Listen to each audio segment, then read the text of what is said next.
ପୁରାଣରେ ଅଞ୍ଜନା ନାମକ ଏକ ଦେବୀ ଥିଲେ। ସେ ଶିବଙ୍କ ପ୍ରତି ବହୁତ ଭକ୍ତି କରୁଥିଲେ।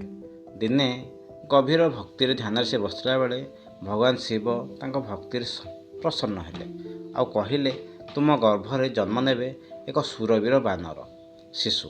ସେ ଧାରଣ କରିବେ ଅସୀମ ଶକ୍ତି ଓ ଭକ୍ତି। ସେଇ ଶିଶୁ ହେଲେ ହନୁମାନ।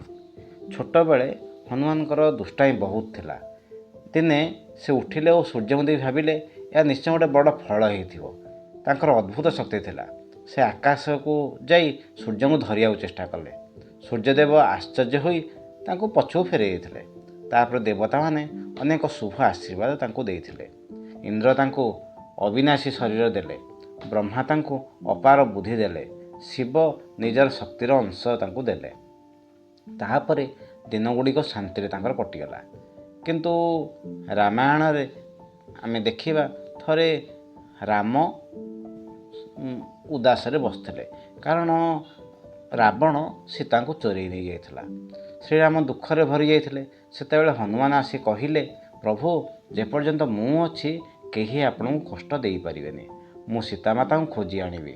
ହନୁମାନ ଉଚ୍ଚ ପର୍ବତ ଲଙ୍ଘି ସମୁଦ୍ର ଟପି ଯାଇକି ଲଙ୍କାରେ ପହଞ୍ଚିଲେ। ସେ ଲଙ୍କାରେ ସୀତାଙ୍କୁ ଖୋଜିଲେ ଓ ରାମଙ୍କ ଆଙ୍ଗୁଠି ଦେଖି କହିଲେ, ମା, ଆପଣ ଚିନ୍ତା କରନ୍ତୁନି, ଶ୍ରୀରାମ ଆସିବେ ଓ ଆପଣଙ୍କୁ ନେଇଯିବେ। ରାବଣଙ୍କ ସେନା ହନୁମାନଙ୍କୁ ବନ୍ଦୀ କଲା। କିନ୍ତୁ ସେତେବେଳେ ଯେତେବେଳେ ତାଙ୍କ ଲାଞ୍ଜରେ ନିଆଁ ଲଗାଗଲା, ହନୁମାନ ସେହି ଲାଞ୍ଜକୁ ନେଇ ତାଙ୍କର ସମସ୍ତ ଯେଉଁ ନିଆଁ ଲାଗିଥିଲା ତାକୁ ନେଇକି ଲଙ୍କାକୁ ପୋଡ଼ିଦେଲେ। ତାପରେ ସେ ଫେରି ହନୁମାନଙ୍କୁ ରାମଙ୍କୁ କହିଲେ ଯେ ଏକ ବଡ଼ ଯୁଦ୍ଧ କରିବା। ଯୁଦ୍ଧ ପରେ ଆମେ ଜିତିବା, ତାପରେ ଆମେ ମାତା ସୀତାଙ୍କୁ ଆଣିବା। ସେଇଠାରୁ ଆଜି ପର୍ଯ୍ୟନ୍ତ ହନୁମାନଙ୍କ ଭକ୍ତି, ଶକ୍ତି ଓ ନିଷ୍ଠାର ପ୍ରତୀକ ବୋଲି ତାଙ୍କୁ କୁହାଯାଏ। ଜୟ ସୀତାରାମ, ଜୟ ହନୁମାନ।